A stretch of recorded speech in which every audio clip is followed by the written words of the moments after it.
They are called Freegans, and they're taking recycling to the extreme.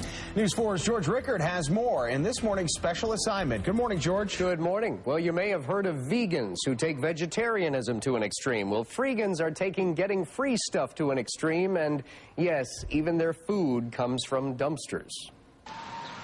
It's like a big hippie hole over there. Some neighbors see them as hippies, but they'd rather be known as Freegans. We have a strong do-it-yourself ethic. That is the anthem and the alibi of our culture. They try to get everything for free, including their food. A few of my favorite spots are dumpsters. I don't want to say where, because that's my dinner. I've gotten sick from it maybe twice in my whole life, but I've been eating food that other people have qualified as garbage for 8 years now. But there's a method to their madness. They actually own this huge West Side home. It was originally built by the founder of Crystal Beach, and when it became vacant, they squatted in it for 2 years, made some repairs, went to housing court, and got the bank to relieve the liens on the property.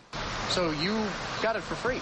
Essentially, yes. They're friendly, but boy, that house is just a mess, and they need to get it cleaned up over there. But in the 3 years since they've owned it, they haven't been cited for any housing violations. In fact, some of our neighbors have found it easier to get homeowners insurance ever since we kicked the hookers and the dope fiends off the block. Get some homeowners insurance. Woo! 6 people live here officially, and during the summertime, our population can swell to 15 people spending the night. And the transient guests often hit the road in the morning. They repair their house with whatever they can find, including manila envelopes for wallpaper. They grow what they can in a garden. They have running water and electricity, but heat with wood. The October storm supplied them with 2 years' worth of free firewood. And of course, the bikes. How big of a deal is bikes? Bikes! I love bikes. They work trade bikes. We invite kids from the neighborhood who will help out with cleaning up or help out with stuff going on around the house. We give them a summer-long warranty where your bike will be fixed all summer. They barter. Tim traded a multi-purpose tool like this for a motorcycle. He traded 50 hours of work for this pickup truck. We've made it to where we don't necessarily need to get standard jobs.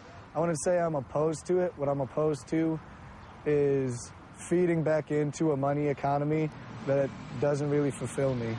And the truth of it is, in a world like this, if you can't live free, at least you can live cheap. And if we all do that together, it's cheaper and cheaper every day.